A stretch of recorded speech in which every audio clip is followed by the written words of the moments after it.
Assalamualaikum warahmatullahi wabarakatuh.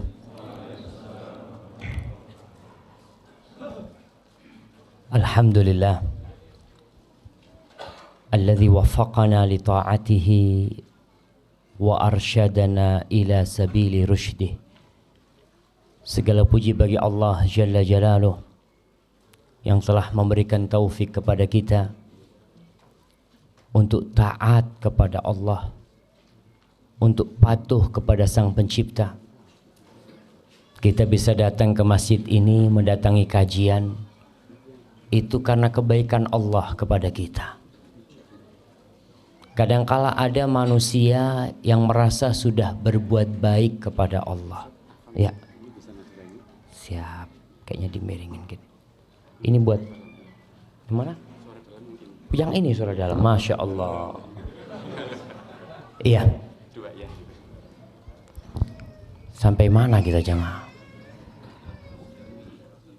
Terkadang ada manusia di antara kita nih yang merasa udah berbuat baik. Padahal kebaikan yang dia lakukan tuh bisa dia lakukan karena Allah Jalla Jalaluh. Kita bisa sholat karena Allah memberikan taufik kepada kita bisa sholat. Kita bisa datang ke rumah Allah ini karena Allah memberikan petunjuk kepada kita. Ini hari Sabtu mungkin sebagian sibuk kerja, tapi kita milih datang ke tempat ini. Itu karena kebaikan Allah kepada kita. Maka tidak yang pantas untuk dipuja dan dipuji melainkan hanya Allah semata. Bahkan tidak sah salat seorang hamba tanpa mengatakan alhamdulillahi rabbil alamin. Allahumma salli wa sallim wazid wa barik wa an'im ala habibikal mustafa wa nabiyikal mujtaba nabiyina wa sayyidina Muhammad. Ya Allah, semoga salawatmu, semoga salam berkah dan nikmatmu senantiasa kau curahkan untuk hamba kekasihmu, untuk baginda Nabi kita Muhammad sallallahu alaihi wasallam, yang pada dasarnya beliau tidak butuh dengan salawat kita. Allah sudah bersalawat kepada beliau. Malaikat-malaikat Allah udah bersalawat kepada beliau. Tapi Allah ingin memberikan kehormatan kepada orang-orang yang beriman agar mereka banyak-banyak bersalawat kepada Rasul sallallahu alaihi wasallam. Allah berfirman, innallaha wa malaikatahu yusalluna 'alan nabi. Sesungguhnya Allah dan para malaikatnya bersolawat kepada Nabi. Ya ayyuhalladzina amanu sallu 'alaihi wa sallimu taslima. Wahai orang-orang yang beriman, ingat yang dipanggil hanya yang beriman. Yang tidak beriman silahkan ditutup kupingnya. Karena ini panggilan khusus. Allah tujukan buat hamba-hambanya yang khusus. Itu yang beriman. Apa kata Allah? Sallu alaihi wasallimu taslima. Kalian bersalawat dan bersalamlah kepada Rasul sallallahu alaihi wasallam. Kita seringkali membaca di Al-Quran, ya ayyuhalladzina amanu.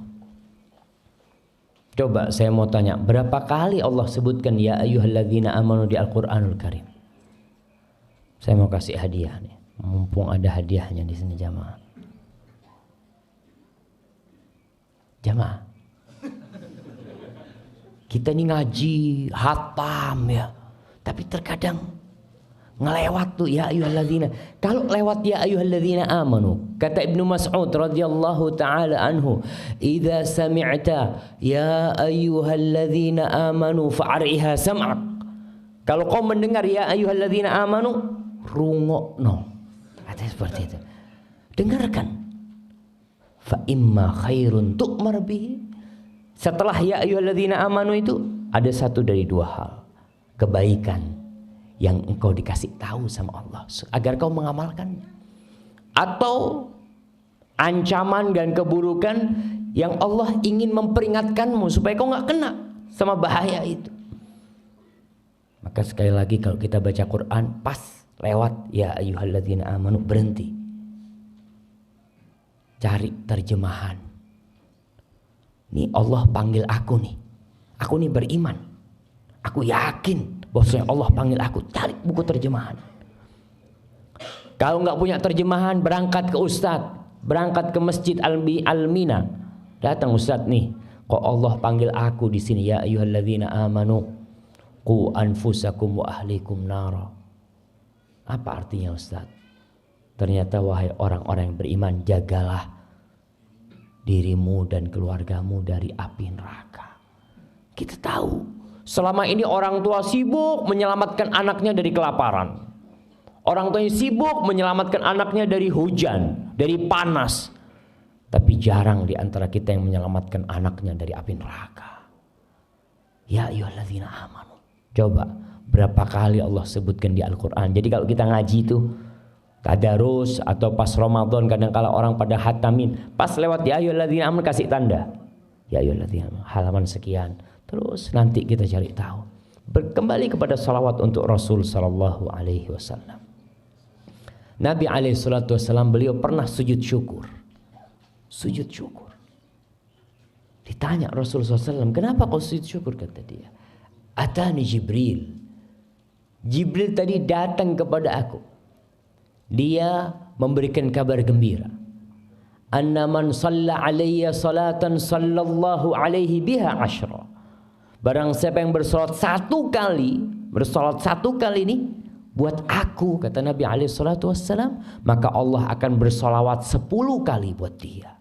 Nabi sujud syukur karena ternyata Allah memberikan keutamaan yang besar bagi umatnya yang bersolawat kepada Rasulullah SAW. Maka mulai saat ini, ya berusaha waktu-waktu kita isi solawat buat Nabi SAW. Masuk rumah, keluar rumah, ibu-ibu sambil nyapu rumahnya, Allahumma sholli wa sallim ala Muhammad, ya terus sambil goreng, isi dengan solawat. Ada seorang wanita di Jogja, wanita tua, dia itu kalau sore berangkat ke musola dekat rumahnya. Di musola, depan musola itu ada pohon mangga atau pohon apa, daunnya banyak yang jatuh. Tiap sore dia itu dipilih daunnya itu, dikumpulin pakai tongkat, ada pakunya tuh, kumpulin. Remaja masjid itu bingung sama ibu tua ini. Ibu ini kok repot-repot, lalu pakai sapu wis mari. Tapi satu-satu dia kumpulin. Besok sorenya sama anak-anak muda tuh disapu semuanya. Ibu tua tuh datang ke masjid. Sudah bersih. Nangis ibu itu. Anak muda bingung, anak remaja masjid, loh, kok malah nangis ibu ini? Kan seharusnya udah alhamdulillah udah ada yang bersihin gitu kan. Apa kata ibu itu? Saya dengan setiap daun itu bersolawat kepada Rasul SAW. Dia kumpulin. Kadang-kala ada amalan-amalan yang kita meremehkannya. Di situ ada pahala yang besar. 10 kali Allah solawat buat kita. Allah solawat. Allah yang menciptakan langit 7 lapis tuh. Allah yang memiliki bumi dan isinya bersolawat kepada kita 10 kali. Apa masih kita akan meremehkan bersolawat untuk Rasulullah sallallahu alaihi wasallam? Semoga salawat itu bersambung untuk istri-istri beliau. Kemudian untuk putra-putri beliau. Dan untuk cucu-cucu beliau. Dan untuk seluruh sahabat Nabi yang terutama, untuk Abu Bakar As-Siddiq, untuk Umar bin Khattab, untuk Uthman bin Affan, dan untuk Ali bin Abi Talib radhiyallahu ta'ala an ashabin Nabi ajma'in. Ma'asyar muslimin wal muslimat rahimakumullah. Ada seorang penulis dari Mesir. Dia menulis di buku dia ketika umur dia 40 tahun. Ingat kalau kita bicara 40 tahun ini 40 tahun Hijriyah. Hari ini tanggal berapa? Tanggal 21. Tanggal 21 Dzulqa'dah. Dzulqa'dah itu katanya orang Jawa bulan kecepit. Hah? Apit ya, bulan Apit ya. Kalau di Jember itu bulan kecepit kata dia. Biasanya penghasilan kata mereka berkurang kata dia. Dagangan ya kalau hasilnya biasanya banyak. Betul itu terjadi karena memang Dzulqa'dah ini di antara 2 hari raya. Di antara Syawal dan Dzulhijjah. Jadi orang ngumpulin duit buat Dzulhijjah. Sudah dia nggak banyak belanja, dia persiapan buat kurban dia seperti itu. Dzulqa'dah. Jadi kita bicara 40 tahun tuh 40 tahun Hijriah. Saya mau tanya nih, ada orang yang umurnya 50 tahun Hijriah. Saya mau kasih hadiah. Yang sudah 50 tahun. Berarti kita harus tahu tanggal lahir secara Hijriah. Jangan meremehkan bulan Hijriah jemaah. Bulan Hijriah ini alhamdulillah di sini ditaruh di atas, biasanya ditaruh di bawah tuh. Tuh bulannya kita umat Islam. Umat Islam semua peradaban, semua umat itu punya kalender. Semuanya. Dan itu bebas karena semua umat umpamanya orang-orang Romawi, orang-orang Masehi punya penanggalan yang dibawa Masehi. Masehi itu artinya Kristus. Karena memang terhitung dengan lahirnya Nabi Isa alaihi salam yang diklaim oleh mereka sebagai anak Tuhan. Itu bermulanya dengan tanggalan Masehi. Orang Cina punya kalender sendiri. Apa kalendernya orang Cina? Hari rayanya orang Cina apa namanya? Imlek. Mereka punya seperti itu. Kemudian orang Yunani punya sendiri. Orang Jawa punya. Kalau orang Jawa biasanya ada Pahing, Wage, Pon, Kliwon, itu penanggalan Jawa. Islam punya penanggalan sendiri. Dan kita orang Islam pun harus bangga dengan penanggalannya. Maka kembali saya tanya, siapa yang hafal tanggal lahirnya Hijriah? Insyaallah. Tanggal berapa lahir? Masya Allah. 1399. Kapan mulai tahu itu mas?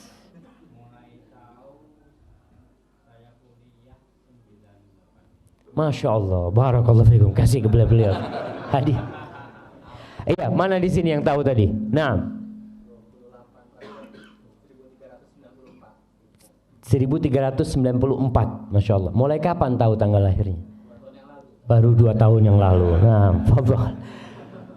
Ya kebanyakan kita kan ketika lahiran aktenya itu Masehi. Ya sebagai umat Islam Masehi nggak apa-apa, udah kan memang negara kita pakainya Masehi. Tapi kita orang Islam nih, kita harus tahu kita pakai ditulis ketika lahiran tuh tulis Hijriahnya. Supaya kita tahu tatkala kita umur 40 tahun apa yang harus kita lakukan. Nabi kita Muhammad SAW umur berapa meninggal? 63 tahun Hijriah. Bukan Masehi, hati-hati. Kadang kalau ada orang ngomong, berapa umurnya Bapak? 63. Kayak umurnya Nabi. Loh, udah sama. Nabi itu hitungannya pakai Hijriah. Jadi Bapak ini Masehi sudah lebih dari Rasul SAW. Karena kira-kira setiap 30 tahun itu beda 1 tahun. Jadi kalau 100 tahun, Ashabul Kahfi berapa tahun di dalam gua tidur? 309 tahun pakai bulan Hijriah. Kalau hitungan Masehi mereka 300 tahun. Karena hitungan pakai bulan itu lebih cepat. Nih, sastrawan dari Mesir ini ketika umurnya 40 tahun secara Hijriah. Dia mengatakan, laqad balagtu qimmatal haram. Thumma inni bada'tu al-an fin nuzul. Wala adri hal sa'anzilu bihudu'in am tata'atharu biyat tariq fa asqut ila sabah. Ila ma'wayal akhir ila al-qabr. Kata dia, aku sudah sampai puncaknya piramid. Jadi orang umur 40 tahun dia udah sampai puncaknya piramid. Sekarang aku nih sudah mulai turun. Jadi orang kalau sampai puncaknya nggak mungkin naik lagi. Orang sampai puncaknya gunung Sampai situ dia akan turun. Kata dia, aku nggak tahu perjalanan turunku ini akan nyaman atau perjalanan turunku itu akan cepat dan aku masuk ke dalam kuburan. Karena ada orang yang 40 tahun, 41 mati. Nggak nunggu tadi disebutkan 60 tahun. Kemudian dia mengatakan, dia mengingat tentang angan-angan dia. Ketika dia masih kecil ya, dia ingin punya ini, punya itu. Biasa anak-anak kecil kan punya cita-cita. Ketika umur 40 tahun, dia sudah mulai berpikir. Aku sudah mulai berpikir untuk mengumpulkan bekal menuju ke kuburan. Ma'asyil muslimin rahimakumullah. Umur umat Rasul sallallahu alaihi wasallam sebagaimana disebutkan oleh beliau, a'maru ummati baina sittin wa sab'in. Umur umatku itu antara 60 sampai 70. Wa aqalluhum man yajuzu dzalik. Sedikit yang lewat dari 70 sedikit. Maka saya mau kasih hadiah kepada yang lewat 70 tahun. Masya Allah. Masya Allah kayaknya. Bapak, ini hadiah buat bapak Pak ya. Masya Allah. Fadl kasihkan ke bapak itu. Masya Allah. Berapa? 92 tahun. Tinggal satu jemaah. Wa aqalluhum. Kata Rasulullah SAW, sedikit yang lewat 70 tahun itu sedikit. Alhamdulillah. Kita dibuktikan oleh Allah Subhanahu wa taala ada salah seorang di antara kita yang umurnya lebih dari 70 tahun. Itu nikmat dari Allah Subhanahu wa taala. Karena kata beliau alaihi salatu wassalam, khairun nasi man tala umruhu wa hasuna amaluhu. Sebaik-baiknya manusia adalah yang panjang umurnya dan baik amalannya.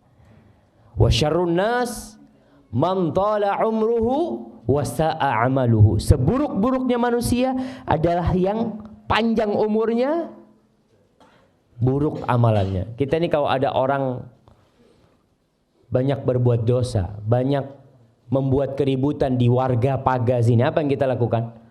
Kita akan ya Allah, muka-muka cepat mati wong iku ya. Betul. Karena memang orang buruk sekali dia. Bertambah umur dia, bertambah keributan di kampung ini. Tapi ketika dia mati, selesai. Ma'asyiral muslimin rahimakumullah. Sebagian ulama membagi kehidupan manusia itu jadi 3 bagian.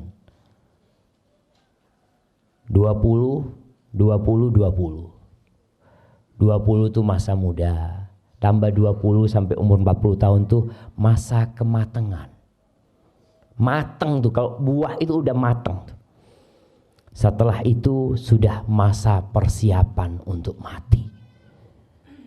Allah Subhanahu wa taala berfirman di surat Al-Ahqaf ayat 15. Jadi nanti dibaca tuh surat Al-Ahqaf ayat 15 berkaitan dengan umur 40 tahun ini. Allah mengatakan hatta idza balagha ashuddahu wa balagha 40 sanah qala rabbi auzi'ni, sehingga tatkala seorang hamba itu sampai puncak kematangan dia, sampai umur 40 tahun, dia berkata, Rabbi auzi'ni, ya Allah bantulah aku ya Allah, an ashkura ni'mataka allati an'amta alayya, agar aku dapat mensyukuri nikmat yang kau berikan kepada aku, wa ala walidai, dan nikmat yang kau berikan kepada kedua orang tuaku, wa an a'mala salihan, dan bantulah kami untuk beramal soleh, wa aslih li fi dzurriyyati, dan perbaiki untukku di keturunanku. Inni tubtu ilaika wa inni minal muslimin. Aku bertobat, aku kembali kepadamu dan aku termasuk orang-orang Islam. Ma'asyiral muslimin, umur 40 tahun adalah umur yang seharusnya orang berpikir lebih panjang lagi. Dia berada di persimpangan jalan terakhir. Persimpangan jalan terakhir ini terakhir. Kalau kau salah pilih jalan, habis. Seakan-akan di depan situ dia jalan ke kanan, jelas menuju ke surga, jalan ke depan menuju ke neraka, jalan ke kiri nggak tahu, nggak jelas. Tapi ada orang yang umur 40 tahun masih bingung mau milih yang mana dia. Sehingga terkadang dia melangkahkan kakinya menuju ke neraka Allah. Na'udzubillahi minan nar. Kata dokter, orang kalau sudah umur 40 tahun makannya nggak pakai mulut. Makannya pakai otak. Makannya tuh mulai mikir. Ini kolesterol, enggak. Ini gula, ini asam urat. Enggak lah, anak nasi sama telur asin aja. Iya, mulai dia berpikir, enggak sembarangan dia makan. Karena dia tahu organ-organ di tubuhnya tidak seperti ketika dia muda, enggak sama. Ketika umur 25 tahun, sate kambing 50 tusuk habis. Umur 40 tahun sate kambing, enggak lah sate ayam aja lah. Udah mulai dia berpikir. Nah, harus dia berpikir. Karena demi kebaikan dia sendiri. Itu nggak haram, nggak. Tapi dia ingin yang lebih baik buat dirinya. Kemudian dalam urusan agama, dia harus bersiap-siap. Sudah lewat tuh 40 tahun Allah kasih umur kepadaku. Apa yang aku lakukan selama ini? Imam Bukhari di dalam kitab sahihnya membuat bab man balagha 60 sanah faqad a'dzarallahu ilaihi fil umr. Bab berkaitan dengan orang yang umurnya 60 tahun tuh Allah telah memberikan uzur kepada dia, memberikan alasan kalau dia enggak bertobat untuk diazab kelaknya. 40 tahun lewat sampai umur 60 tahun belum tobat-tobat tuh bahaya yang seperti itu. Allah berfirman di surat Fatir ayat 37. Ini Imam Bukhari menyebutkan ayat ini. Wahum yastarikhuna fiha. Orang-orang yang berada di dalam api neraka itu menjerit, berteriak. Rabbana akhrijna, ya Allah keluarkan kami dari api neraka ini untuk apa? Na'mal salihan ghairal ladzi kunna na'mal. Agar kami bisa beramal soleh tidak seperti amalan yang dulu pernah kami amalkan. Lalu dikatakan kepada orang-orang yang masuk neraka nih, yang diazab di sana. Awalam nu'ammirkum ma yatadzakkaru fihi man tadzakkara ja'akumun nadhir. Bukankah kami sudah memberikan umur kepada kalian? Udah ditambah waktunya, udah ditambah kesempatannya, peluangnya. Para jamaah, modal kita dalam hidup ini bukan uang, umur. Kalau masalah uang, orang punya uang 1 triliun, umurnya habis, selesai. Uangnya selesai, ditinggal sama dia. Allah katakan, bukankah kami telah memberikan umur kepada kalian? Tapi sayangnya tidak ingat kecuali orang yang memiliki hati dan mengingat Allah SWT. Wa ja'akumun nadhir, dan telah datang kepada kalian peringatan. Apa peringatan itu? Disebutkan oleh Abu Hurairah radhiyallahu taala an, bahwasanya Ibnu Abbas mentafsirkan an-nadhir, peringatan itu adalah asy-syaib, uban. Antum punya uban? Kalau bercermin ya Allah, udah tua. Itu peringatan. Kenapa Rasul sallallahu alaihi wasallam melarang menyemir uban dengan warna hitam? Boleh mau dirubah ubannya dengan warna merah, coklat, hijau, kuning, ya. Boleh, tapi enggak boleh dengan warna hitam. Supaya kau itu ingat, wis tuwek. Orang kalau semir hitam merasa muda gitu. Tapi ketika dia ngelihat putih, dia berasa jamaah. Anak sendiri ketika nyisir jenggot kelihatan, ya Allah, udah ada ubannya, subhanallah. Supaya sadar kalau kau itu sudah hampir waktunya. Itu peringatan dari Allah Subhanahu wa taala. Ma'asyiral muslimin rahimakumullah. Hushaim Ibnu Abdul Bar menceritakan, ada salah seorang ulama yang menyemir rambutnya dengan hitam, jenggotnya dengan hitam. Lalu didatengin sama salah seorang. Orang ini tanya, ini alim ulama nih yang nyemir dengan warna hitam. Hushaim dikatakan kepada dia, Ustaz, ana mau bertanya tentang tafsir firman Allah. Wa ja'akumun nadhir, telah datang kepada kalian peringatan. Apa makna peringatan itu? Kata Hushaim, qad qila lahu innahu syayb. Ada riwayat yang mengatakan yang dimaksud dengan peringatan adalah uban. Lalu penanya itu bertanya lagi kepada gurunya ini, bagaimana pendapatmu, wahai guruku, apabila orang didatengin oleh peringatan itu, kemudian dia semir dengan hitam? Maksudnya gurunya. Dia ini mau negur gurunya. Bagaimana wahai guruku, orang yang kedatangan peringatan itu kemudian dia menyemir peringatan itu dengan warna hitam. Lalu Hushaim ingat dan meninggalkan semir dengan warna hitam. Kadangkala kita ini nggak kepingin tua aja mah. Takut dengan ketuaan itu. Nggak bisa. Tua tuh pasti datang. Mau kembali muda. Laita syabab ya'udu yauman. Nggak bakal balik tuh yang namanya masa muda. Ma'asyiral muslimin rahimakumullah. Al-Hajjaj Ibn Abdullah Al-Hakami, salah seorang penguasa Bani Umayyah di Damaskus, di Suriah ya. Semoga Allah memberikan kekuatan kepada saudara-saudara kita kaum muslimin yang ada di Suriah di sana dan menurunkan pertolongan mereka. Kata Hajjaj bin Abdullah Al-Hakami mengatakan, taraktul ma'asi wadh-dhunub 40 sanatan hayaan minan nas. Aku meninggalkan dosa dan kemaksiatan selama 40 tahun karena malu sama orang.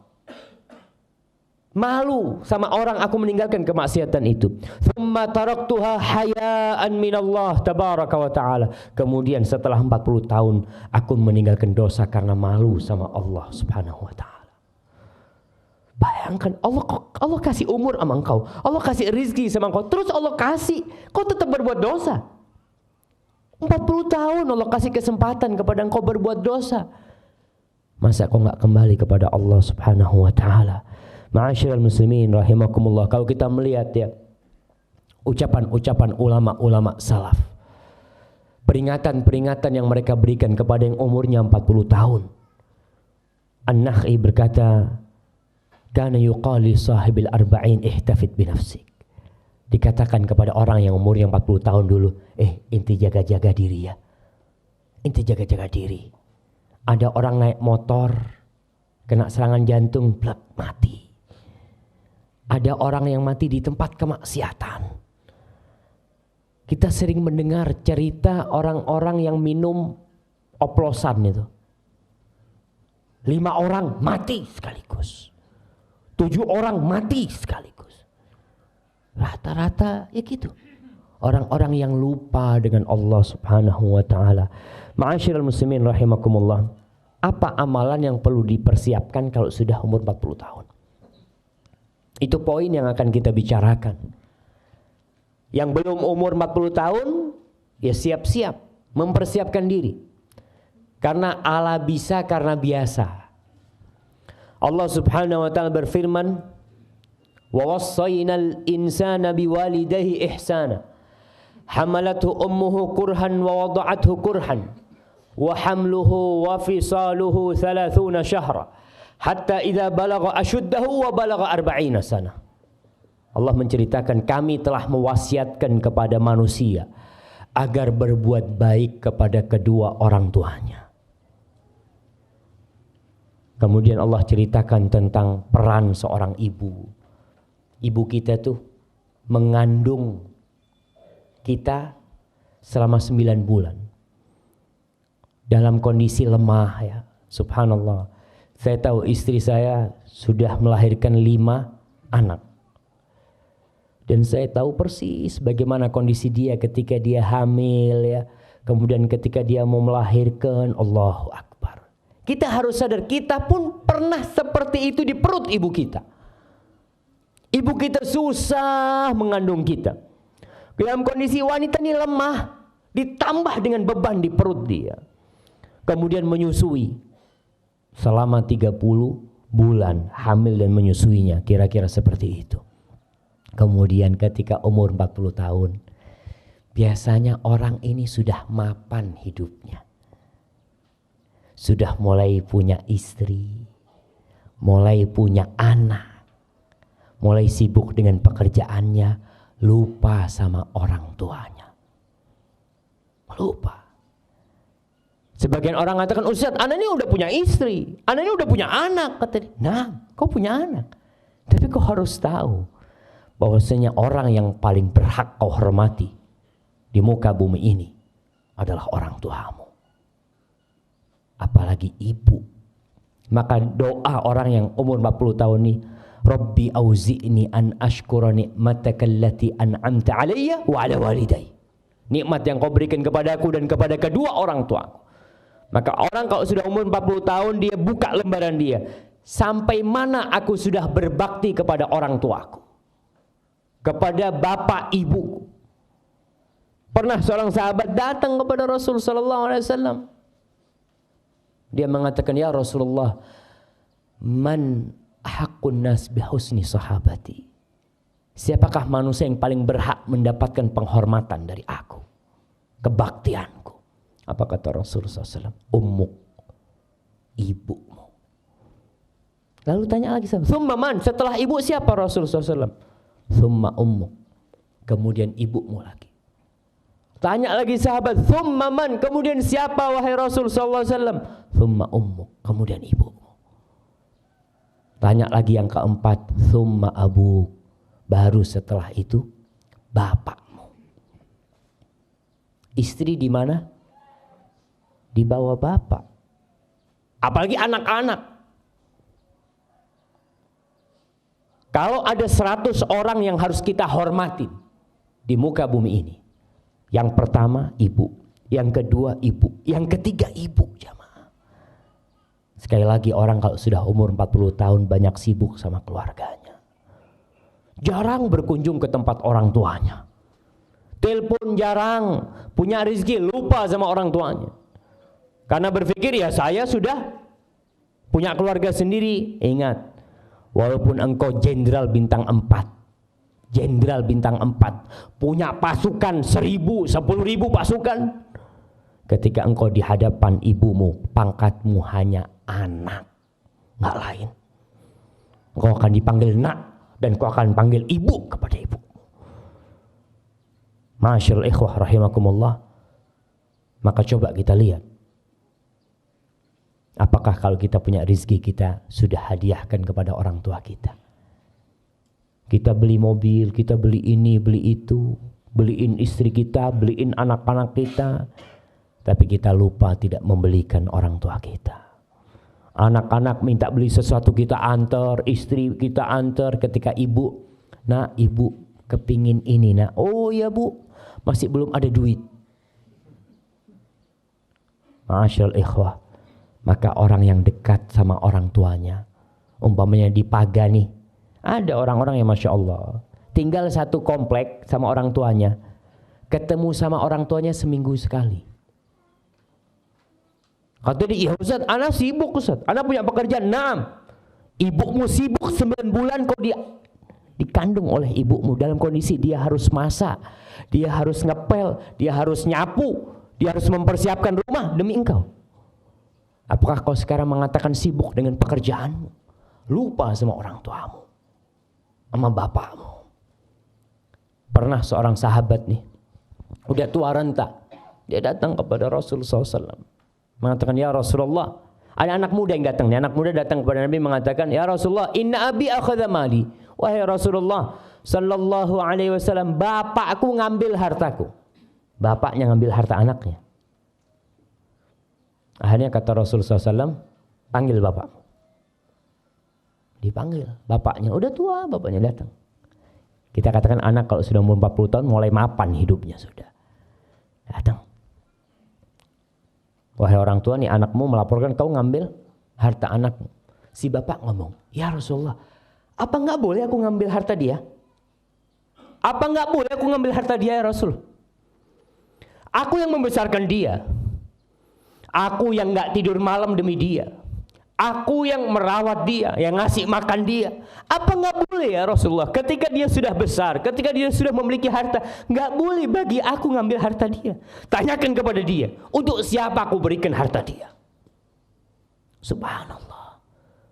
Rasul sallallahu alaihi wasallam mengatakan kepada orang ini, anta wa maluka li abik. Kau, tubuhmu semua ini dan semua hartamu milik bapakmu. milik orang tuamu. Jadi kita terhadap orang tua kita itu jamaah, subhanallah. Mau minta apa orang tua kita kasihkan kalau kita milik. Butuh mobil, fadl Pak. Apa kalau butuh mobil? Butuh motor, fadl Pak. Kadang kita berpikir, Ustaz, ini kan buat masa depan anak-anak, subhanallah. Anak-anak tuh belum berbuat baik sama kita sama sekali. Tapi orang tua kita yang berbuat baik kepada kita sampai kita jadi orang nih, kita lupa sama dia. Maka yang punya orang tua jauh, kunjungin orang tuanya. Datang kepada mereka. Kita gak akan bisa membalas kebaikan orang tua kita. Ada seorang tabi'in yang menggendong ibunya dari Yaman. Sebagian mengatakan menggendong ibunya dari Khurasan untuk haji. Ketika tawaf dia mengatakan inni ana lahal ba'irul mudhallalu. Aku nih buat ibuku nih adalah kendaraan yang tunduk. Yang selalu dia datang kepada Ibnu Umar radhiyallahu taala anhu, wahai Ibnu Umar, kira-kira aku sudah balas enggak kebaikan ibuku?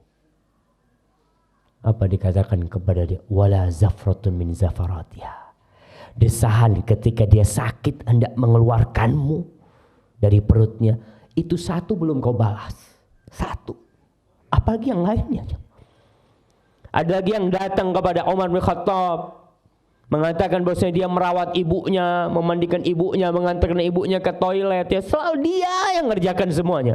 Kira-kira sudah enggak aku balas kebaikan ibuku yang ibuku dulu melakukan itu kepadaku? Katakan kepada dia, lah nggak sama yang kau lakukan sekarang dengan yang ibumu lakukan untuk. Nggak sama. Ibumu melakukan ini kepadamu ketika kau kecil dengan harapan engkau bisa hidup, dan engkau melakukan itu sekarang kepada ibumu dengan harapan ibumu cepat mati. Banyak orang yang merawat ibunya ketika tua renta, yang ada dalam hatinya, bagaimana ibuku cepat mati. Tapi tatkala ibu kita merawat dan membesarkan kita, yang dia harapkan kalau bisa nyawa dia berikan kepada kita. Maka yang sudah umur 40 tahun, lihat masa-masa dia dulu, apakah dia sudah berbakti sama orang tuanya. Maka doa nih, orang yang umur 40 tahun itu baca doa, Rabbi auzi'ni an ashkura ni'mataka allati an'amta alayya wa ala walidayya. Ya Allah, aku bisa kayak gini karena Engkau ya Allah. Aku bisa memiliki rumah, bisa kerja ini karena Engkau ya Allah. Dan beri aku ya Allah kekuatan untuk bisa berbakti sama orang tua aku. Minta sama Allah Subhanahu wa taala. Ma'asyiral muslimin rahimakumullah. Kemudian yang kita minta kepada Allah, wa an a'mala shalihan tallah. Bantu aku ya Allah untuk bisa beramal soleh. Yang mungkin dulu sholatnya jarang-jarang, yang mungkin dulu sholatnya di rumah ya, yang laki-laki sekarang umur 40 tahun masjid. Kita dipanggil nih, hayya 'alas shalah, hayya 'alal falah, tetap di rumah. Nonton TV ya. Kemudian ngobrol, ngopi mungkin. Dipanggil sama Allah SWT, hayya 'alas shalah nih. Yang manggil itu yang menciptakan kita jemaah. Kita kalau dipanggil sama bos kita, dipanggil sama bos nih, Assalamualaikum, Fulan ya, kau sekarang ke kantor, kata dia, siap, berangkat. Padahal kita berangkat dengan kaki pemberian Allah Subhanahu wa taala. Kita memegang HP itu dengan tangan pemberian Allah Subhanahu wa taala. Kita memandang dengan mata pemberian Allah Subhanahu wa taala. Kenapa tatkala yang memberikan semuanya kepada kita, minta kita ke rumahnya, ini rumah Allah Subhanahu wa taala, kita malas datang ke situ. Berat. Allah Akbar. Apa sih yang dicari? Kau dipanggil sama bosmu cuma digaji 3 juta, 5 juta, kau begitu bangganya. Kau bisa tahu bahwa harga tanganmu ini miliaran. Harga matamu itu miliaran. Jantung yang berdetak pun miliaran. Kita lebih taat kepada makhluk daripada kepada pencipta kita. Maka sekali lagi, yang umur 40 tahun ya, khususnya, bukan berarti yang sebelum itu enggak, yang umur 40 tahun lebih dia tanya, saya nih selama setahun ini berapa kali sholat di masjid? Mungkin cuma Jumatan saja. Mulai sekarang tidak. Ibu-ibu ketika azan dikumandangkan berhenti dari semua pekerjaannya. Ini bisa ditunda. Banyak di antara ibu-ibu kalau ada kerjaan rumah itu nunggu kerjaannya selesai. Kata dia nyapu ya gitu ya. Azan, oh ya tak mari no sih. Habis nyapu lihat oh ada piring-piring kotor. Oh iya tak cuci piring sih. Terus habis cuci piring anaknya datang pulang. Oh ngasih makan dia. Sholat zuhur baru jam 2 kadang-kala. Karena sibuk dengan pekerjaan. Jangan sudah. Nih Allah nih. Hayya ala sholah. Di antara amal soleh yang paling mulia apa? As-sholatu ala waktu. Sholat tepat waktu. Banyak bapak-bapak yang qanaah kalau urusan akhirat. Qanaah. Kalau urusan dunia kita, kalau ada gaji 1 juta, mamanya nih, bapak kerja di rumah bapak, gajinya 1 juta. Tapi bapak kerja di pinggir jalan sana, buka toko, gajinya 27 juta. Milih mana? Berangkang, dia milih pinggir jalan. Nah apa pinggir jalan? 27 juta Ustaz. Tapi kenapa kalau sholat? Di rumah dapat berapa pahalanya? 1. Di masjid berapa? 27. Kita milih, ya nggak apa-apa lah Ustaz, saya milih yang 1 aja Ustaz. Subhanallah. Ma indakum yanfad wa ma indallahi baq. Yang ada di diri kalian tuh akan sirna dan habis semua. Apapun yang kalian miliki, tapi yang di sisi Allah itu yang akan kekal dan abadi. Ma'asyiral muslimin rahimakumullah.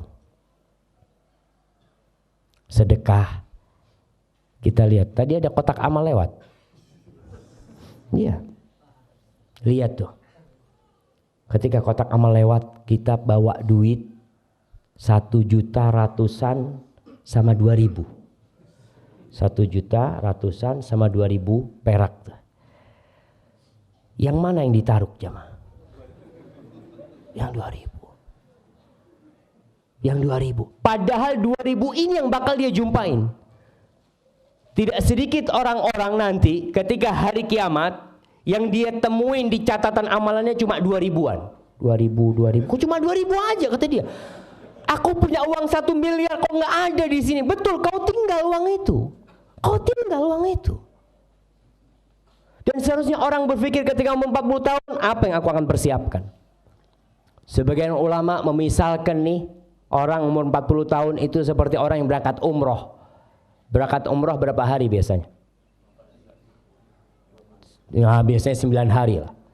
Umumnya itu 9 hari atau 12 hari. Yang 9 hari. Ketika kita sampai sana, kita kan bawa tas, bawa koper macam-macam ya. Ke sana, hari ketiga, hari ke-6, biasanya hari ke-6, ke-7, ke-8 persiapan mau pulang. Kita sudah packing. Hati-hati. Jadi mau pulang sudah insya Allah besok. Jangan lupa barang-barangnya dipak semuanya. Ini orang bawa uang 1 miliar. Ketika sudah mulai packing bajunya ya, dia masukin semuanya. Uang 1 miliar itu ditinggal sama dia di hotel. Dia pulang ke Indonesia bawa tas. Ditanya, "Mas loh, sampean duit 1 miliarnya mana?"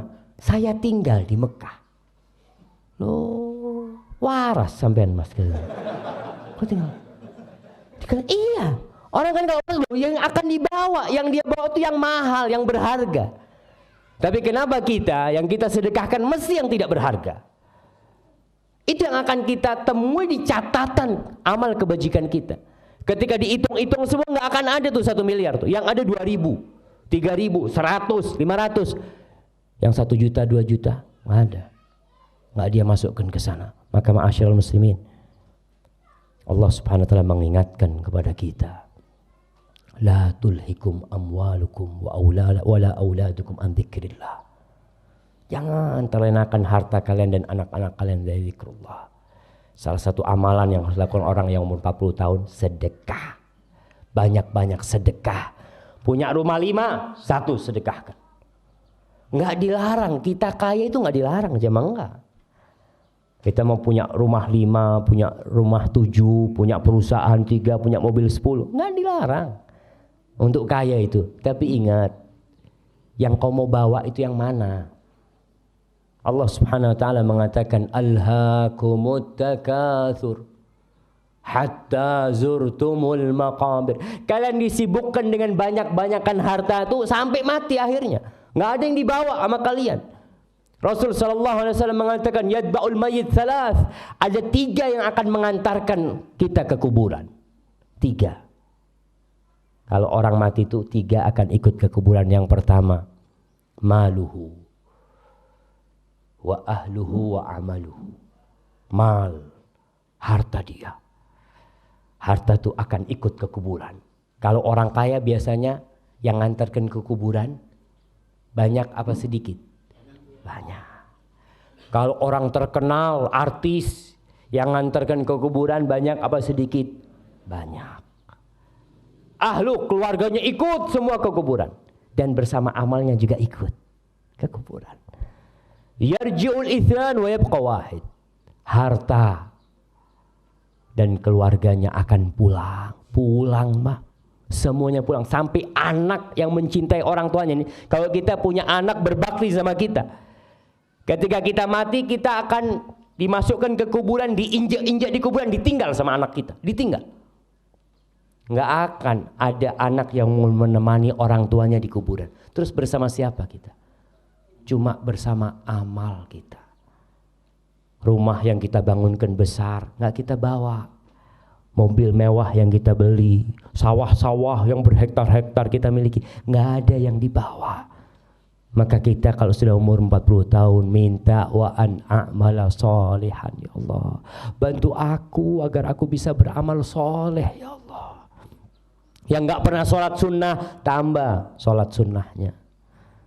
Karena mungkin dulu sebelum 40 tahun banyak sholat-sholat kita yang kurang benar. Yang pertama dihisab pada hari kiamat apa? Sholat. Kalau sholatnya benar, semua amalnya benar. Kalau sholatnya kurang, akan disempurnakan dengan sholat-sholat sunnah. Waktunya kita mau perbanyak sholat sunnah. Kemudian puasa sunnah. Mungkin dulu kita pernah nggak puasa, kita pernah badung dulu, pernah nggak benar ya dengan puasa itu. Wa aslih li fi dzurriyyati. Kemudian kita berdoa nih orang yang umur 40 tahun, ya Allah perbaiki aku di anak keturunanku. Karena terus terang anak itu juga termasuk penyambung amal kita. Bapak-bapak kepingin punya anak berapa? Yang banyak kalau punya anak. Karena kalau semakin banyak peluang untuk didoakan sama anak kita semakin besar. Anaknya 1 preman, 1 jadi preman anaknya nanti. Apa akan mendoakan orang tuanya? Kok orang tuanya? Dirinya sendiri tidak pernah dia doakan. Maka bagaimana kalau punya anak 10? Masya Allah. Orang-orang dulu itu jemaah nggak ada yang takut punya anak banyak. Kalau saya lihat keluarga ibu saya 7, keluarga bapak 9, keluarga fulan banyak-banyak anaknya. Nggak takut dengan masalah rezeki. Padahal pekerjaan mereka lebih susah dari pekerjaan kita. Tapi barokah mereka. Karena mereka yakin yang ngasih rezeki siapa? Allah Jalla Jalaluhu. Bukan orang tuanya yang ngasih rezeki itu. Kita kalau berpikir yang ngasih rezeki itu kita, nggak bisa kita ngasih makan anak kita. Orang baru nikah gajinya 1 juta, ada yang 700 gajinya. Punya anak, kalau dia berpikir nanti kalau anak saya kuliah ya apa ya? Anaknya baru lahir dia mikirin kalau kuliah gitu kan. Biarin nanti tuh rizkinya tuh akan datang tuh. Ada yang ngatur rizkinya. Allah yang memberikan rizki. Wa aslih li fi dzurriyyati, Allah perbaiki keturunanku. Dan ingat orang tua, anak itu adalah amanat dari Allah Subhanahu wa taala. Tadi ayat yang kita bacakan, ya ayyuhalladzina amanu qu anfusakum wa ahlikum nar. Wahai orang-orang yang beriman, jaga diri kalian dan keturunan kalian, keluarga kalian dari api neraka. Banyak orang tua yang anak perempuannya jadi pelacur, na'udzubillah min dzalik. Dan biasa dibawa oleh lelaki gonta-ganti ya, lelaki yang membawa dia dibiarin sama orang tuanya. Bahkan orang tua kalau melihat anak perempuannya di rumah, nah Kok gak ada yang bawa nak? Subhanallah. Subhanallah. Ingat jamaah, kalau kita punya anak yang jadi pelacur umpama, yang jadi preman, dan kita tidak mendidik mereka, jangan harap masuk surga. Sebelum kita mempertanggungjawabkan tuh anak-anak kita, mereka akan pegangin kita di hari kiamat. Ya Allah, nih bapakku gak pernah ngajarkan kepada aku sholat. Nih bapakku gak pernah ngajak aku ke masjid. Nih ibuku yang kerjanya ya Allah cuma arisan sana arisan sini, anaknya gak pernah diurusin. Maka hati-hati, kita minta sama Allah supaya keturunan kita diperbaiki. Jadi anak-anak yang soleh dan benar. Inni tubtu ilaik. Ya Allah, aku bertobat kepadamu. Aku kembali kepadamu ya Allah. Atas segala dosa-dosa yang kita lakukan. Ya waktunya taubat sudah. Ma'asyiral muslimin rahimakumullah. Kalau anak muda berbuat dosa, itu masih lumrah, tapi tetap dosa ya. Jangan dikatakan lumrah, oh berarti gak apa-apa, tetap dosa. Rasul sallallahu alaihi wasallam bersabda, "Thalathatun la yukallimuhumullah yaumal qiyamah wa la yuzakkihim wa la yanzuru ilaihim wa lahum adzabun alim." Ada 3 manusia yang Allah tidak akan berbicara dengan mereka pada hari kiamat. Allah tidak akan memandang mereka. Allah tidak akan menyucikan mereka, dan mereka akan mendapatkan azab yang pedih. Yang pertama, syaikhun zanin, orang sepuh yang berzina. Orang tua yang berzina tuh umur 40 tahun tuh sudah tua tuh orang, sudah tua, udah sakit-sakitan masih berzina. Yang seharusnya dia ke rumah Allah bertobat, masih melakukan dosa. Syekhun zanin. Tapi biasanya godaannya memang semakin berat. Orang itu kalau sudah umur 40 tahun, kita katakan tadi sudah mapan, hartanya sudah mulai banyak, udah punya villa, udah punya ini, punya itu. Godaan wanita semakin kuat sama dia. Tapi syahwatnya itu sudah semakin menurun seharusnya. Tidak seperti anak muda. Tapi ternyata dia berzina, maka Allah tidak akan melihat kepada dia pada hari kiamat. Wa malikul kadzab, raja, penguasa yang suka berdusta, yang menjanji-janjikan kepada rakyatnya tapi tidak pernah dia tepatin. Syekhun kadzab, Allah tidak akan melihat kepada mereka. Wa ailun mustakbir, orang miskin yang sombong. Wis miskin, sombong. Kalau orang kaya sombong, dosa. Orang miskin sombong, lebih dosa lagi. Tetap kita katakan orang sombong, orang kaya sombong, ya nggak apa-apa, dosa, tetap dosa para jamaah. Ma'asyiral muslimin rahimakumullah. Kita terkadang dilupakan dengan dosa-dosa yang pernah kita lakukan karena sibuk cari dunia. Pagi berangkat kerja, jam 7 pulang jam 4, terus rutinitas seperti itu aja. Dia lupa kalau dulu saya pernah berzina, ya Allah. Dulu saya pernah berbuat ini, pernah berbuat ini. Tobat sama Allah SWT. Karena ada orang yang berpikiran kalau dia itu berzina sebelum menikah, terus kawin, dosa zinanya gugur. Tidak. Karena orang berpikir, ada sekarang nih anak-anak yang menikah karena sudah tabrakan, katanya. Karena sudah kecelakaan, akhirnya dinikahkan. Dan tidak bertobat kepada Allah SWT. Rumah tangganya kacau, ribut terus. Gara-gara dia lupa nih dosa dia. Dia harus kembali kepada Allah SWT. Bukan dengan dapat buku hijau selesai, tidak. Dia harus kembali kepada Allah SWT. Dan Allah akan menerima taubatnya orang-orang yang bertobat. Maka kita harus ingat lagi. Ma'asyiral muslimin rahimakumullah. Yang terakhir di doa ini, seorang yang sudah umur 40 tahun mengatakan, wa inni minal muslimin. Aku termasuk orang-orang Islam. Orang-orang yang berserah diri kepada Allah Subhanahu wa taala. Karena memang pesan Allah, wala tamutunna illa wa antum muslimun. Jangan mati kau kecuali dalam kondisi muslim. Ma'asyiral ikhwah rahimakumullah.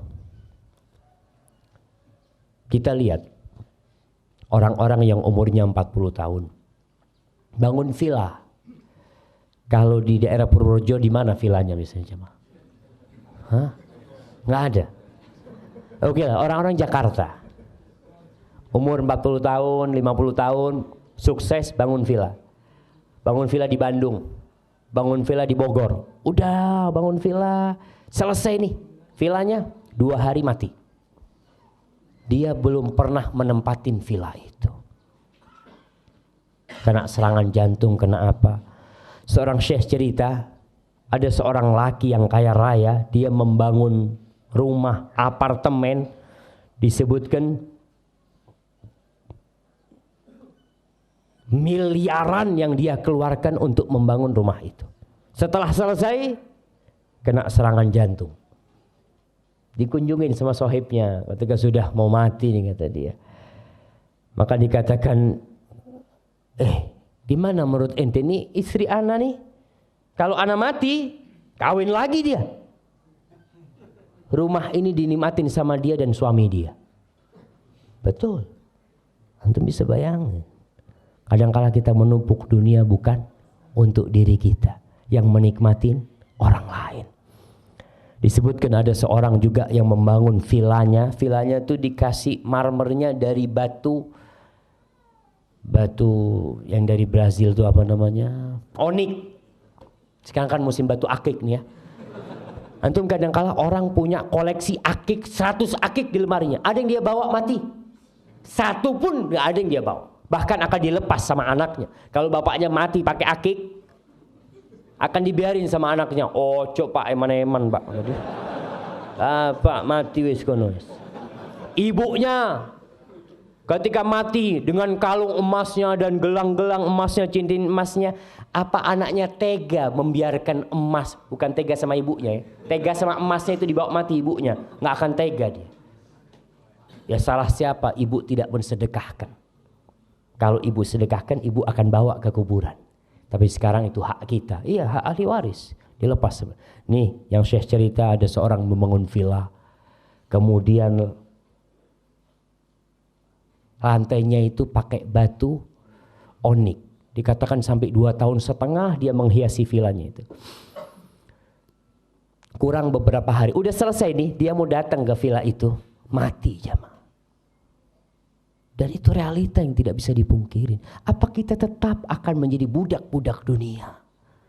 Kunu min abna'il akhirah. Jadilah kalian dari anak-anak akhirat. Karena dunia ini akan hancur lebur. Yang kita bawa tuh hanya yang kita sedekahkan dan amal soleh kita. Rasul SAW pernah bertanya kepada para sahabatnya. Ayyukum malu warithihi ahabbu ilaihi min malih. Siapa di antara kalian yang harta ahli warisnya lebih dia cintai daripada harta dia?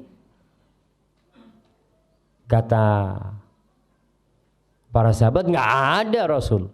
Semua pasti lebih cinta dengan harta dia sendiri. Masa cinta dengan hartanya orang lain? Dengan harta ahli warisnya.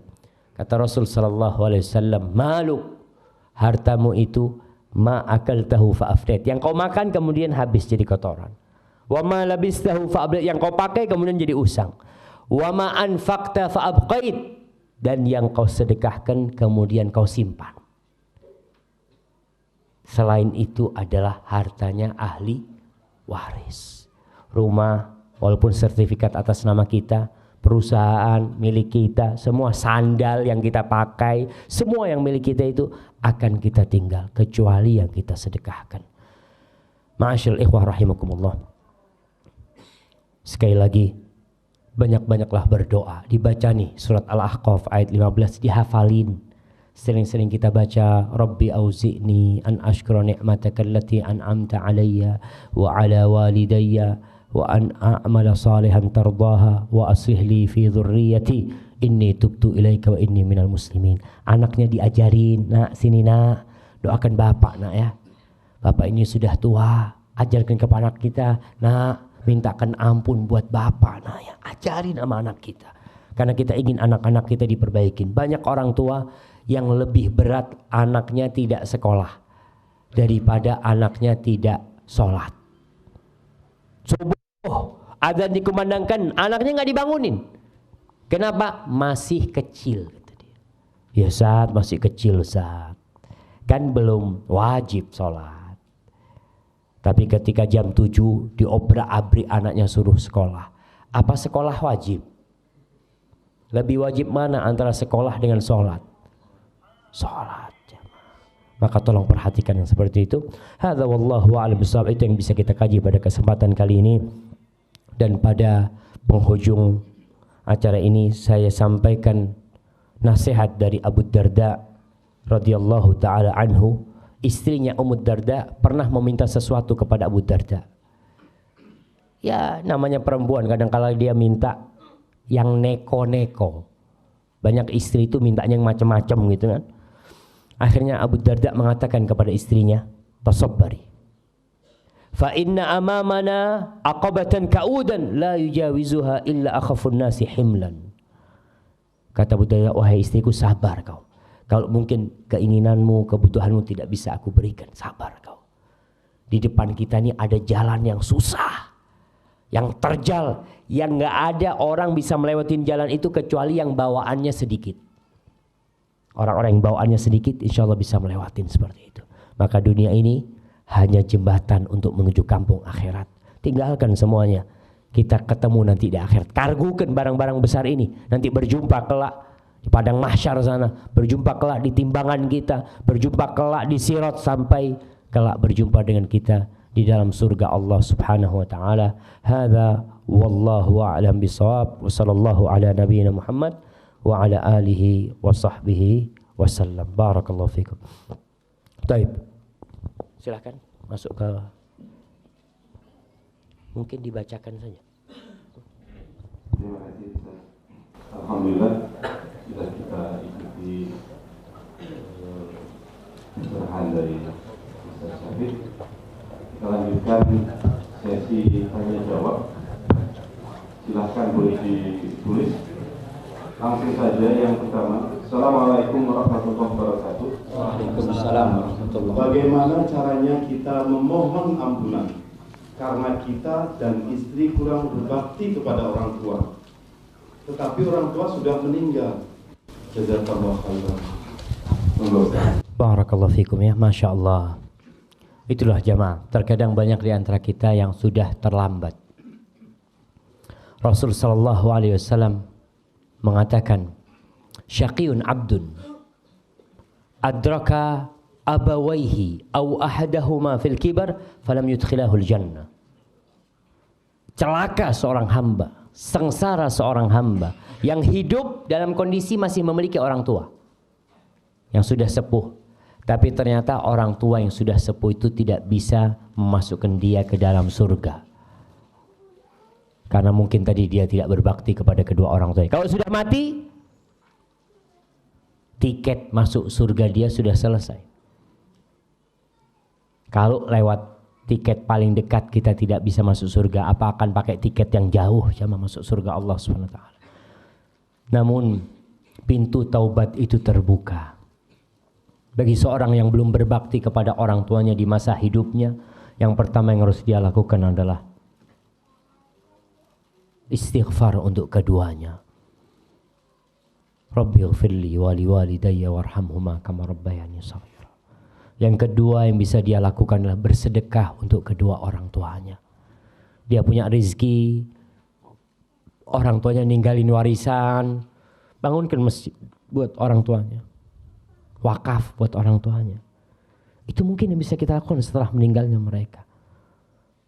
Yang ketiga, berbuat baik kepada teman-teman orang tua kita atau kerabat dia, apalagi kepada paman kita, kepada bibi kita, berbuat baik kepada mereka. Karena Rasul sallallahu alaihi wasallam mengatakan, inna min abarril birri silatur rajuli ahla wuddi abih. Termasuk kebaktian yang paling maksimal.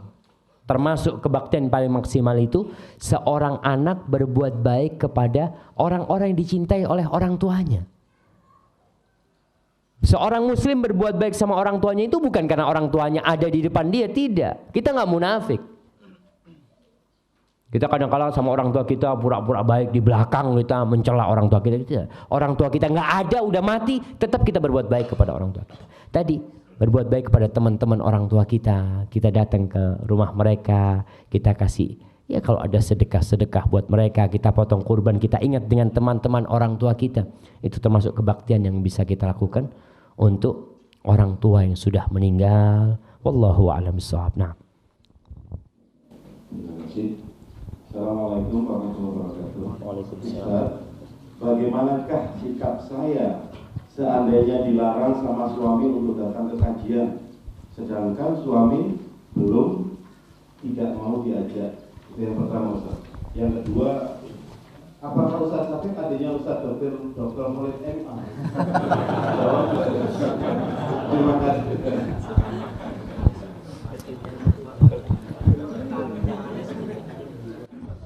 Iya, bismillah. Berkaitan dengan bagaimana seorang istri yang dilarang oleh suami untuk datang ke pengajian.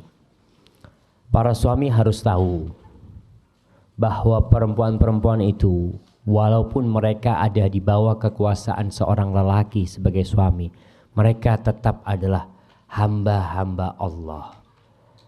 Rasul sallallahu alaihi wasallam mengatakan kepada para suami, la tamna'u ima Allah masajid Allah. Jangan kalian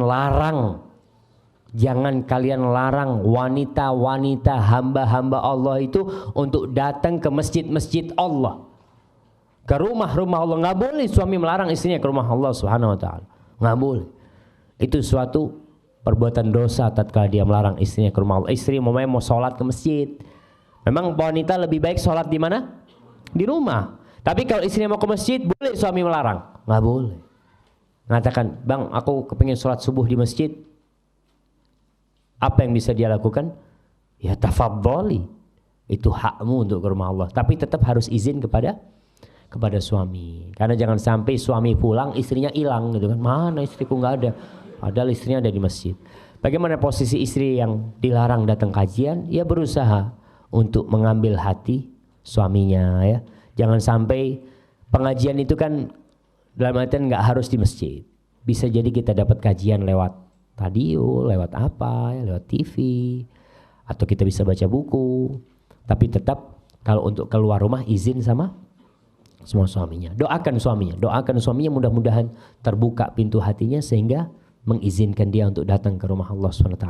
Ma'asyiral muslimin wal muslimat rahimakumullah, kita hidup ini penuh ujian semuanya. Ada bapak yang diuji sama anaknya, ada anak yang diuji sama bapaknya, ada suami yang diuji sama istrinya, ada istri yang diuji sama suaminya. Kita lihat para nabi umpamanya, Nabi Nuh alaihissalam, siapa ujian beliau? Istrinya. Nabi Ibrahim alaihissalam, siapa ujian beliau? Bapaknya. Nabi Nuh juga alaihissalam, siapa ujian dia? Anaknya Nabi Nuh. Nabi Lut seperti itu. Jadi itu hidupnya ujian, maka perlu kesabaran kita menghadapi hal itu. Kalau dikatakan apakah anak saudaranya Ustadz Khalid, adiknya, nah, saya adiknya Dr. Khalid Basalamah, walaupun tidak dilahirkan dari satu rahim. Nah, karena innamal mu'minuna ikhwah. Jadi memang marga Basalam ini termasuk marga yang datang dari Yaman, dari Hadramut sana. Mereka banyak di Indonesia. Ya salah satunya Dr. Khalid Basalamah termasuk yang turun di mana? Di Makassar sana. Adapun kakek saya waktu pertama datang ke Indonesia ini turunnya di Padang dulu.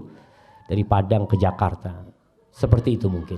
Wallahu a'lam bishawab. Ini ada yang mengkonsultasi. Bismillahirrahmanirrahim. Assalamualaikum warahmatullahi wabarakatuh. Kepada Ustaz Dr. Syafiq Ridza Hasan Basalamah yang saya hormati, izinkan saya bertanya beberapa hal. Ada 3 hal.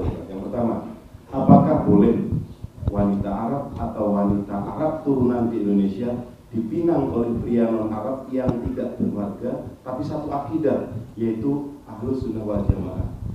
Nah, Masya Allah. Yang kedua, satu-satu aja, satu.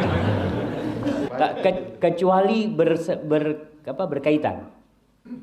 Saya tertarik dengan satu gadis Arab, Pak. Ini konsultasi, Pak. Saya tertarik dengan salah satu gadis Arab turunan. Kebetulan marganya sama dengan Ustadz. Dan saya berteman dengan ayahnya cukup dekat. Dan tiap subuh suka berangkat ke masjid bareng saat di Pekalongan sana, dari Pekalongan kan. Tapi anaknya, gadis yang dimaksud tidak mengenal saya, hanya saja memiliki cukup informasi tentang dia. Maka layak dan adakah harapan saya untuk mempersingkirnya? Yang ketiga, ini berlanjut. Mohon nasihat Ustadz terkait hal itu. Nah, insyaallah. Barakallahu fikum ya. Rasul sallallahu alaihi wasallam ketika haji wada, beliau mengumpulkan semua sahabatnya yang berjumlah 114.000 kira-kira pada waktu itu. Di antara pesan yang beliau sampaikan alaihi salatu wassalam, ala la fadla li arabiyyin ala a'jamin wala li a'jamin ala arabi illa bittaqwa kullukum min adam wa adam min turab. Kata Rasulullah SAW, semua kalian ini diciptakan dari satu, dari Nabi Adam alaihissalam, dan Adam diciptakan dari tanah. Jadi bahan dasar semua manusia ini sama, dari tanah. Maka tidak ada kemuliaan orang Arab atas orang non-Arab, dan tidak ada kemuliaan orang non-Arab atas orang Arab ya. Kadang-kala orang mengatakan saya Arab, kamu bukan Arab, seakan-akan dia kasta lebih rendah. Orang-orang kulit putih umpamanya memandang orang-orang negro sebagai orang yang lebih rendah dari dia. La fadla, enggak ada keutamaan illa bittaqwa. Yang menjadi standar keutamaan dan kehormatan seseorang adalah takwa kepada Allah Subhanahu wa taala. Terus bagaimana kalau mau menikah dengan orang Arab? Boleh-boleh aja kalau diterima. Seperti itu masalahnya. Jadi kita ini jangan sama orang Arab, sama orang non Arab pun sama-sama non Arab ngelamar itu boleh kalau diterima. Kalau nggak diterima ya pulang ya mah. Dan orang nolak itu macem-macem. Kadang-kala nih orang lelaki ini apa ya, nggak nyambungan gitu ya. Apa istilahnya? Orang mudeng. Ada datang nih melamar ya anaknya orang, masya Allah. Kemudian orang tua yang ngomong, maaf anak saya belum mau nikah, seperti itu. Oh, saya tunggu gitu dia. Oh, saya tunggu. Itu suruh pulang sudah maksudnya. Kok ditunggu? Kadang-kadang orang yang ngomong, anak saya masih mau sekolah. Oh, nggak apa-apa. Berapa tahun saya siap menanti gitu kan. Mas, sampean ditolak, Mas. Artinya itu, Mas. Kecuali mertuanya ngomong, calon mertua ngomong ini sama dia, anak saya masih mau sekolah. Apa sampean siap menunggu? Ah, itu diterima. Tapi kalau cuma ngomong mau sekolah berarti ditolak antum. Dan harus gentle seorang laki. Ya udah kalau ditolak gitu ya. Kayak tadi umpamanya dia mau melamar keluarga bahasa lama. Karena memang orang Arab ini kadangkala lebih suka menikahkan anaknya dengan sesama mereka. Itu nggak apa-apa. Orang Padang kepingin nikahkan anaknya sama-sama orang Padang. Orang Sunda kepingin seperti itu, hal yang wajar, kembali kepada keinginan dari pihak keluarga tersebut. Tapi Rasul sallallahu alaihi wasallam memang memberikan kepada kita standar. Kalau kau ingin menikahkan anakmu, jangan melihat kepada itu, lihatlah kepada agama dan akhlaknya. Orang-orang Arab kenapa kok jarang mau menikahkan anak perempuannya dengan selain Arab? Kadangkala kesian sama cucunya, karena cucunya nanti tidak akan membawa marga. Takut sama sepupu-sepupunya itu dikucilkan seperti itu. Ya itu termasuk salah satu pandangan yang karena kesian sama cucunya gitu loh. Kalau nanti mamanya dipandang ini nggak ada marganya ini, seperti itu. Dalam orang Arab biasanya nyebut orang Jawa itu akhwal. Orang Arab kalau nyebut orang Jawa itu akhwal. Akhwal itu dari asal kata khol yang artinya bibi dari ibu. Karena orang Arab ketika datang ke Indonesia, mereka tidak bawa istri. Dia menikah dengan orang Jawa, orang Sunda, orang Padang, menikah dengan orang Indonesia. Ketika anaknya bertanya, Pak ini siapa? Dikatakan akhwal, saudara-saudara ibumu gitu loh. Seperti itu ucapan yang mereka lakukan. Jadi sebenarnya itu wajar sekali kalau ketika mereka menolak, nggak mau nerima antum, ya antum harus sabar. Bukan karena antum nggak layak diterima, mungkin ada pertimbangan-pertimbangan yang lainnya. Antum kalau sudah dekat sama orang tuanya, bismillah. Kekuatan doa itu tidak terbendung. Kalau antum minta sama Allah SWT, Allah tinggal kun fayakun. Jadi ketika ditolak, insya Allah ada yang lebih baik dari dia. Karena tidak hanya dia wanita di muka bumi ini. Jadi nasihat ana buat dia, bismillah. Antum istikharah, antum musyawarah. Kalau belum siap untuk ditolak, yang jadi masalah kadang-kala orang itu siap diterima, nggak siap ditolak. Kalau belum siap ditolak, jangan minta anak dia. Kalau antum nggak siap ditolak, cari wanita lain. Tapi kalau antum siap, saya siap. Kalau berarti saya ditolak, bukan jodoh saya, bismillah, berangkat. Insya Allah itu akan jadi baiknya, apalagi kalau perempuan itu adalah wanita yang soleha seperti itu. Hadza wallahu a'lam bishawab. Jika ada seorang suami melakukan perzinahan dengan istri orang lain, lalu orang lain tersebut menceraikannya, apakah laki-laki ini boleh menikahi wanita tersebut yang telah diceraikan? Dan bagi istrinya, apa boleh minta cerai? Nah, na'udzubillah min dzalik ya. Perzinaan di Indonesia ini, dan itu juga salah satu tanda-tanda kiamat ya, banyaknya perzinaan di mana-mana, sampai kehidupan tetangga sama tetangga berzina. Na'udzubillah min dzalik. Bagaimana kondisi seorang lelaki yang berzina dengan istrinya orang? Dia harus bertobat kepada Allah Subhanahu wa taala. Bukan dengan menikahi, sekali lagi bukan dengan menikahi jandanya tuh lelaki perempuan itu, kalau diceraikan sama suaminya kemudian dia boleh nikahin, secara hukum boleh aja. Tapi dosa zina itu tidak selesai dengan dia menikahin seperti itu. Kemudian si istri, apakah si istri berhak meminta cerai kalau suaminya berzina? Ada dua hal yang membolehkan istri meminta cerai kepada suaminya. Dua hal ini bermuara di satu hal, yaitu tidak bisa menegakkan hukum Allah di rumah itu. Kalau si istri merasa, Ustaz, ana lihat suami ana nih secara fisik ganteng, dia nggak ada masalah, tapi yang jadi masalah akhlaknya seperti itu, Ustaz. Dia berzina sama istri orang, na'udzubillah min dzalik. Apakah boleh dia minta cerai? Boleh dalam kondisi seperti itu. Tapi kalau suaminya bertobat, jangan terburu-buru bercerai. Kadang-kala kita melihat kepada anak-anak kita, kepada keluarga kita, kalau suaminya bertaubat. Tapi kalau suaminya tidak bertobat, di kampung ini banyak ya, di desa-desa itu, dia kalau suaminya berzina nggak apa-apa, asalkan jangan kawin lagi. Itu ada pandangan seperti itu. Dia kalau suaminya kawin lagi, kiamat. Tapi suaminya berzina ke tempat pelacuran, dia tenang-tenang saja. Hati-hati, kalau itu menikah lagi itu halal. Berzina nih bawa penyakit ke rumah dia, bawa azab dan murka Allah ke rumah kita. Apalagi kita mendiamkan hal yang seperti itu. Maka ingat, termasuk dosa paling besar perbuatan zina itu. Semoga Allah menjauhkan kita dari perbuatan zina itu. Wallahu a'lam bishawab. Bagaimana salat Ustaz jika sudah terlanjur menikah melalui jalur pacaran? Melalui jalur pacaran. Padahal sudah jelas. Nah ya, berkaitan dengan pacaran. Apa sih pacaran itu jemaah? Kayaknya nggak perlu didefinisikan pacaran itu. Orang kenal sama perempuan di jalan, kenalan, salaman, setelah itu duduk bareng, lalu jalan-jalan, lalu masuk hotel, lalu nanti ngelamar, menikah.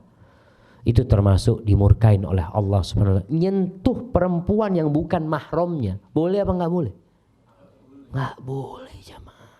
Anaknya orang nih, jangan sembarang-sembarang kau sentuh. Memandang wanita yang bukan mahramnya. Apa kata Allah Subhanahu wa taala? Wa qul lil mu'minin yaghuddu min absarihim. Katakan kepada orang-orang yang beriman hendaklah dia menundukkan pandangan mereka.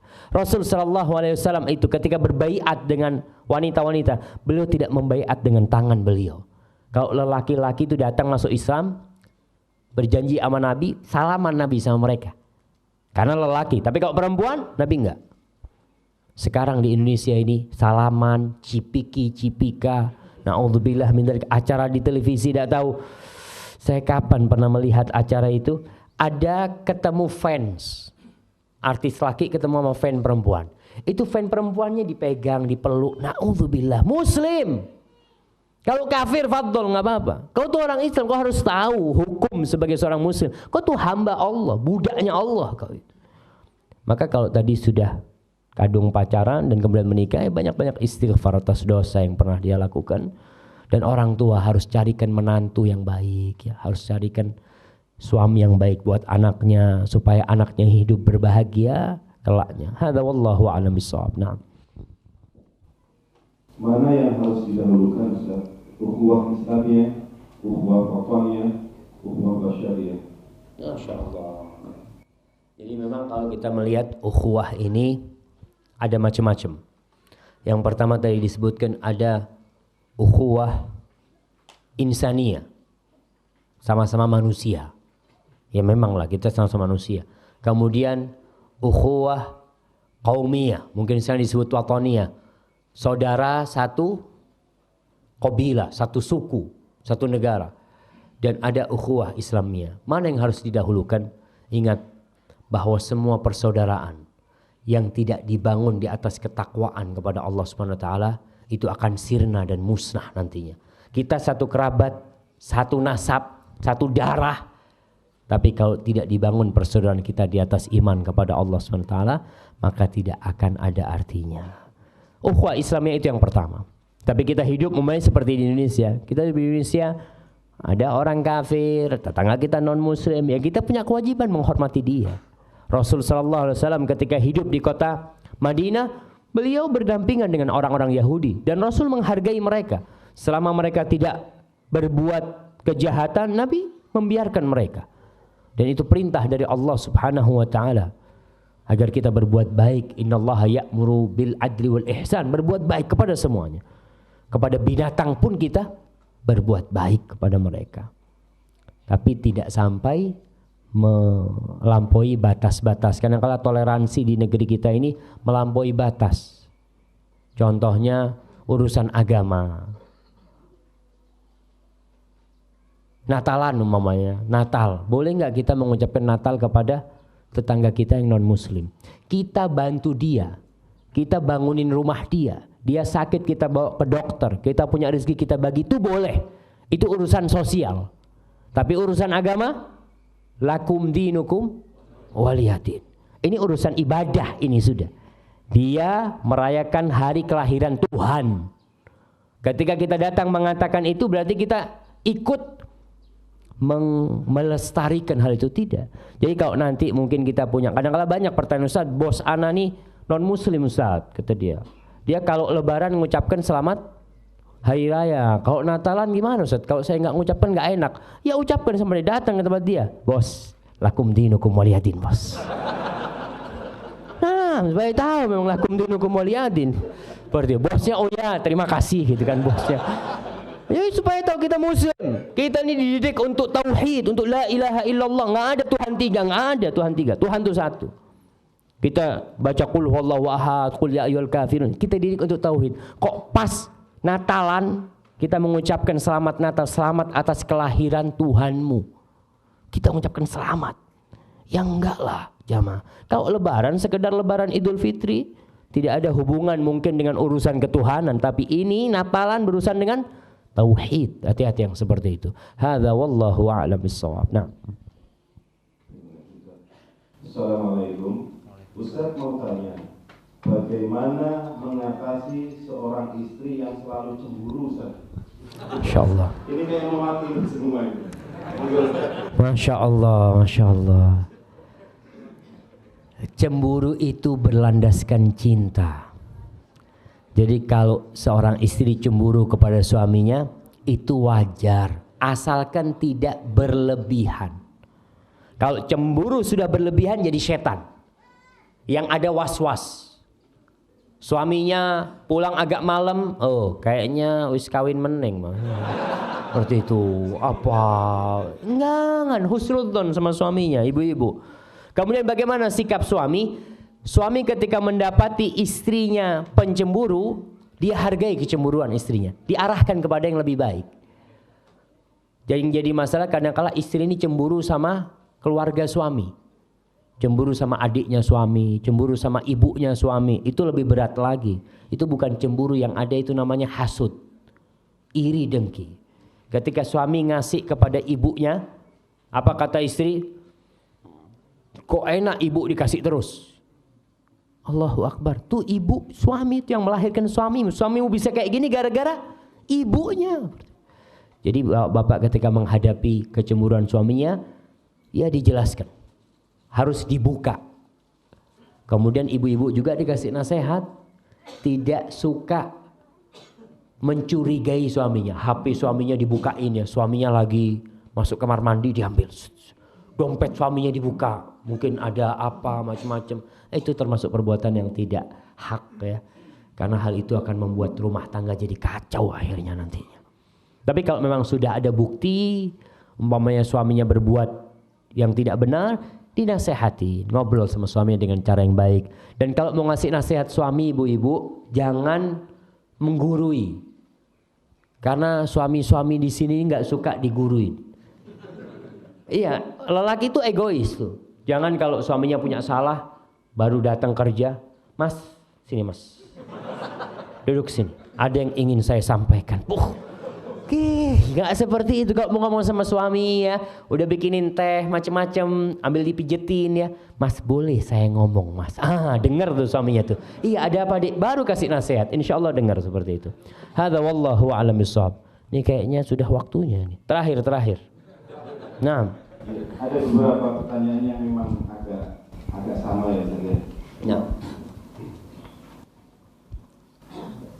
Ini dari Assalamualaikum Ustaz. Waalaikumsalam. Tanya, adakah tuntunan untuk sholat sunnah tasbih? Bolehkah kita melaksanakannya? Mohon penjelasan. Nah, berkaitan dengan sholat sunnah tasbih. Ada beberapa hadis yang diriwayatkan dari beberapa sahabat tentang sholat sunnah tasbih. Sebagian ulama mensahihkan hadisnya. Di antara yang mensahihkan umpamanya Syekh Albani rahimahullahu ta'ala, sehingga sholat sunnah tasbih bisa diamalkan berdasarkan hadis itu. Tapi sebagian ulama memandang hadisnya itu lemah. Karena tidak ada riwayat dari Rasulullah SAW beliau mengamalkannya. Dalam kondisi seperti ini, maka saya melihat kita harus berlapang dada. Ketika ada yang mengatakan saya mau sholat sunnah tasbih Ustaz. Ya monggo, tafadhol. Karena memang hadisnya disahihkan oleh para ulama. Tapi umumnya saya beranggapan hadisnya itu lemah Ustaz. Karena ulama-ulama menjelaskan hadisnya itu lemah. Ya silahkan, jangan dilaksanakan ketika menghadapi seperti itu. Karena memang kondisinya hadisnya itu berada di tengah. Bisa jadi sahih, bisa jadi dhaif. Bisa jadi hasan, bisa jadi dhaif. Dan kita yang ingin mengamalkan fadhol. Cuma pengamalannya sholat sunnah tasbih itu tidak harus berjamaah. Kadang-kala ada orang yang sholat tasbih kalau berjamaah baru sholat. Enggak, ya udah sholat di rumah. Yang mau sholat sunnah tasbih itu termasuk sholat sunnah yang dianjurkan berdasarkan hadis yang disahihkan oleh Syekh Albani rahimahullahu ta'ala. Hadza wallahu a'lam bishawab. Mungkin itu yang menjadi penutup perjumpaan kita hari ini. Karena masih ada acara selanjutnya nanti ini. Apabila yang saya sampaikan benar itu dari Allah subhanahu wa ta'ala. Kalau ada yang salah dan kurang berkenan itu dari diri saya sendiri, Allah dan Rasulnya terbebaskan dari kesalahan itu. Wa subhana rabbika rabbil izzati amma yasifun. Wassalamun alal mursalin. Walhamdulillahi rabbil alamin. Wassalamu alaikum warahmatullahi wabarakatuh.